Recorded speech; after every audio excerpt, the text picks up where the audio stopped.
Greetings, my scattered brothers and sisters in the Lord. Trust you know the Lord is with you wherever you find yourself scattered today, and that you know that his presence with you is more than enough for whatever you might face today.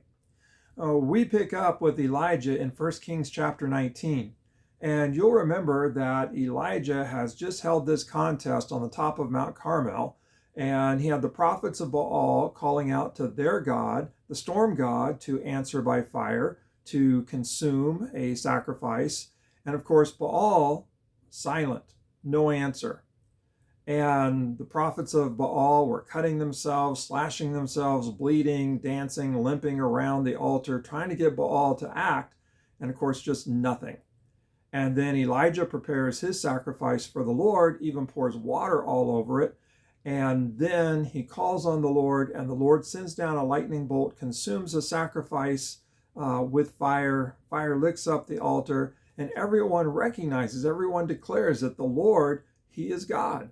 Not Baal, not the storm god, but the Lord. The Lord is God. And Elijah announces to King Ahab that rain is coming. And so he tells him to go up and feast. The drought is over. And then Elijah begins to pray. And sure enough, a storm cloud begins to arise.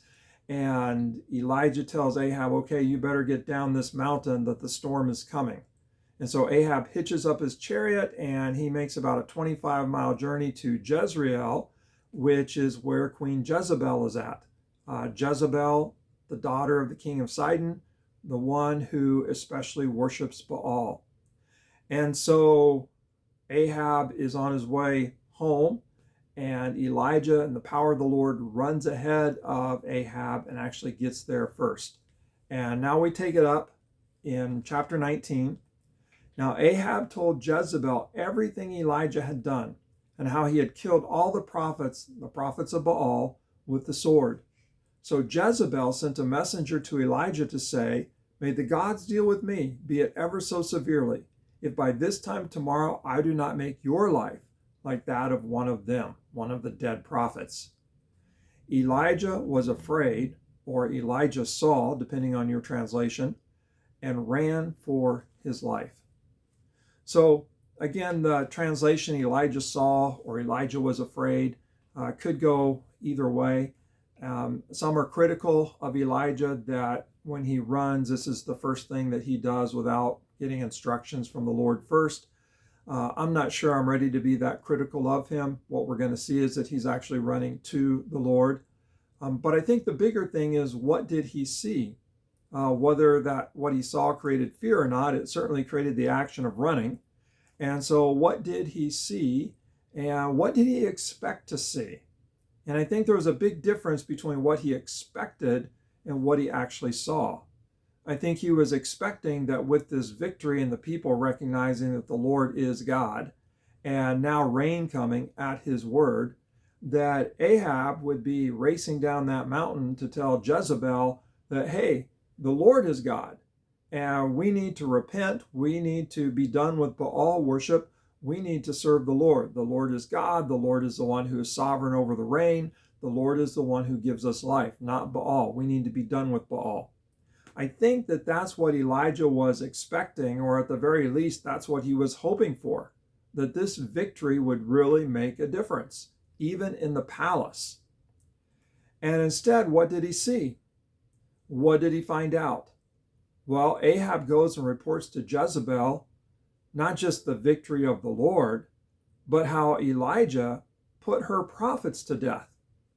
And Jezebel, instead of repenting, and Ahab, instead of repenting, they don't turn to the Lord away from Baal. Instead, Jezebel digs in and says, you put my prophets to death? May the Lord, may the gods, she doesn't say the Lord, may the gods do the same to me if by this time tomorrow I don't have you put to death, Elijah. And so she sends a messenger to him with a death sentence, that she's going to do everything in her power to make his life like one of theirs lives. In other words, dead. And this could not have been what Elijah was expecting.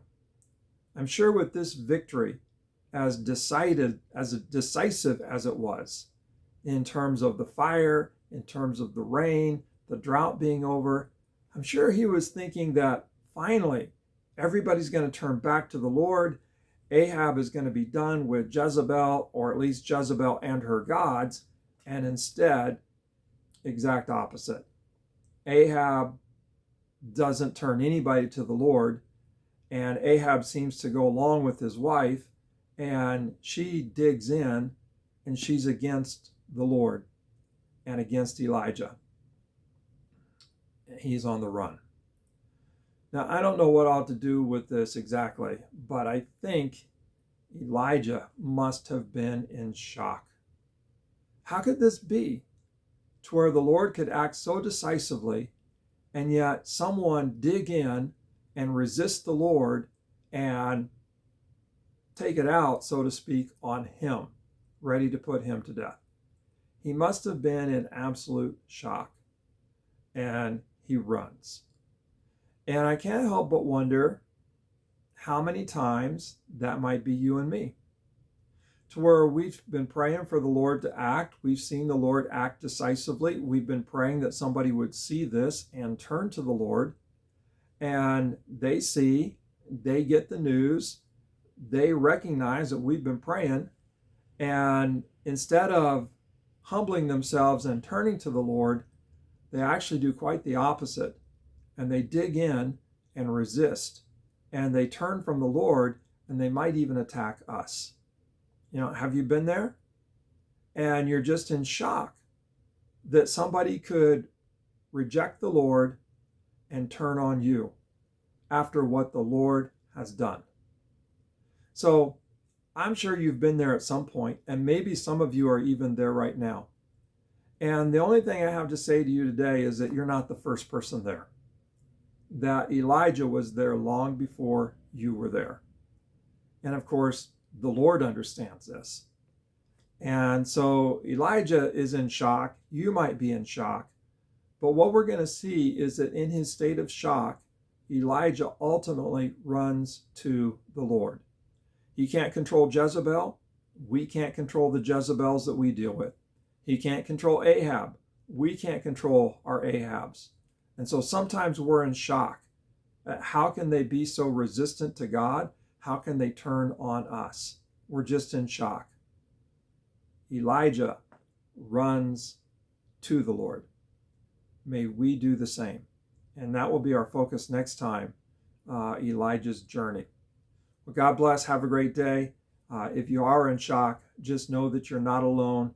You're actually in good company. You're in the company of Elijah among many. God bless.